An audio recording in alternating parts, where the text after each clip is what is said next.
Nama aku Muhammad Iqbal Daniala, NIMku 187251008. Namaku Muhammad Jalanusni, NIMku 0132511130. Nama aku Dita Eka Damayanti, NIMku 14251110. Halo, namaku Fernanda dengan NIM 162510118. Halo, nama aku Devi Amira Nusa Putri dengan NIM 151251142. Halo, nama aku Ivan Ponta Ramadhani dengan NIM 414251103. Aku Maksila Denia 113251125. Selamat menonton.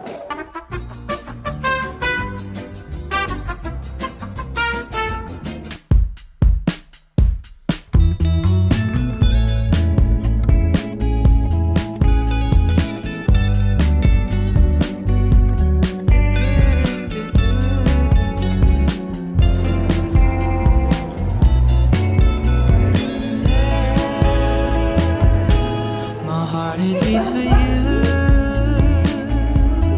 Though we are miles apart, my love and it will always follow you more and more each day. My heart it beats for you. And when the sun sleeps at night, it's the perfect time 'cause I get to dream of you while waiting for Padahal ya,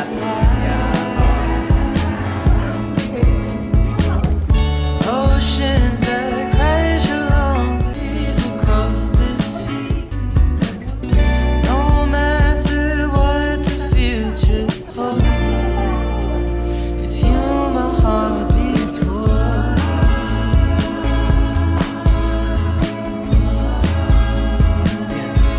And you are like the stars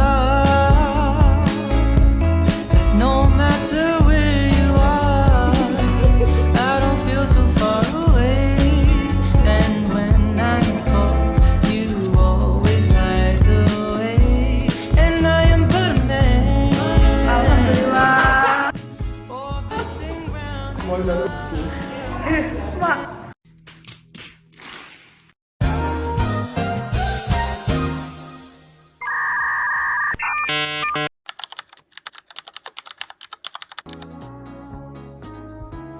Selamat siang Bapak, kami mahasiswa dari Universitas Airlangga, izin untuk mewawancari Bapak tentang Museum Bank The Javas ini. Saya mau tanya gimana sih sejarahnya The Javas Bank ini? jadi yang pertama terkait sejarah gedung The Javas Bank gitu ya. Saya izin meluruskan terlebih dahulu bahwa gedung The Javas Bank ini belum diresmikan sebagai museum. Jadi Museum Bank Indonesia itu hanya ada satu di Jakarta. Kalau di Surabaya yang di sini ini statusnya cagar budaya, teman-teman.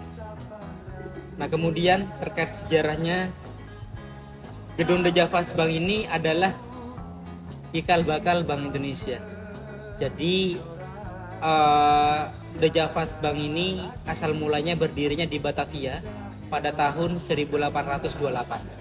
Setahun kemudian The Javas Bank membuka kantor cabang, yaitu di Semarang dan Surabaya. Di Surabaya berdirinya pada tahun 1829, gitu ya. Nah, kemudian pada tahun 1907 dibugar karena perekonomian Belanda semakin berkembang pesat pada saat itu. Akhirnya didirikanlah bangunan yang sekarang ini pada tahun 1910 dengan gaya bangunan neo-renaissance. Jadi bangunan ini bangunan paling termegah dan tergengsi di Surabaya pada zamannya. Tahun 1942 sempat dikuasai Jepang. Sempat berubah menjadi Bank Jepang, namanya Nanpo Kaihatsu Ginko milik Bank Jepang. Kemudian tahun 1945 Jepang menyerah kepada antara sekutu, akhirnya dikuasai kembali oleh Nika. Sehingga Bank Jepang itu ditutup oleh Belanda dan beroperasional kembali nih The Javas Bank. Tahun 1949 terjadilah konferensi meja bundar atau KMB, sehingga Belanda mengakui kedaulatan Republik Indonesia bahwa Indonesia merdeka. Sehingga pada tahun 1951 dinasionalisasikan. Jadi gedung The Javas Bank tidak dirampas oleh pemerintah Indonesia, melainkan dibeli melalui pembelian saham dan dimenangkan di Amsterdam. Dan akhirnya pada tanggal 1 Juli tahun 1953 The Javas Bank resmi berubah menjadi Bank Indonesia. Itu sejarah. Di gedung Javas Bank ini kan banyak koleksinya ya Pak. Ini adakah koleksi yang paling sering membuat pengunjung tuh kayak wow banget gitu Pak? Kayak luar biasa banget. Oke.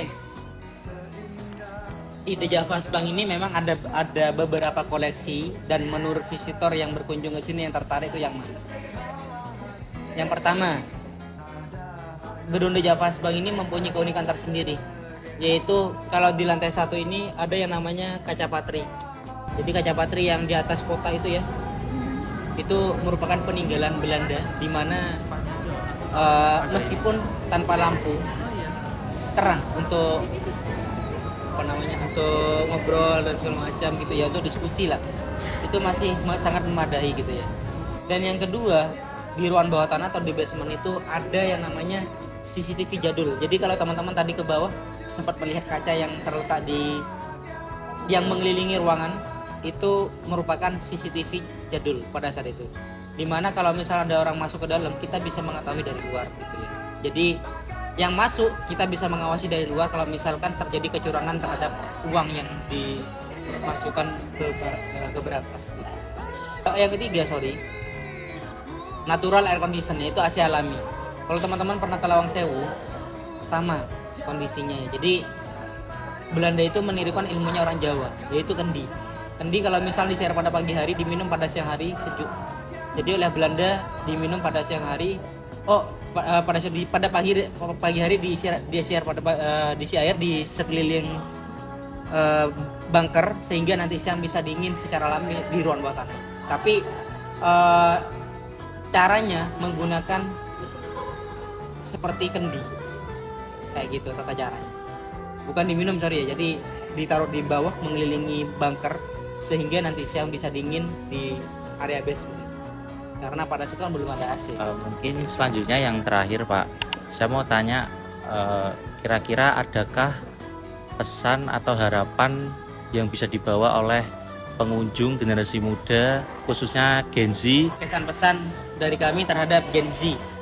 Jadi harapan saya sendiri terus belajar terkait sejarah-sejarah. Mungkin kalau teman-teman kalau ada tugas mungkin ke sini gitu ya, ke tempat-tempat bersejarah. Kalau tidak mungkin tidak gitu ya. Jadi harapan kami tidak hanya menunggu tugas gitu ya. Jadi harapan kami teman-teman tidak hanya belajar di The Javas Bank, tapi tempat-tempat yang bersejarah di Surabaya itu banyak. Digali informasinya, sejarahnya.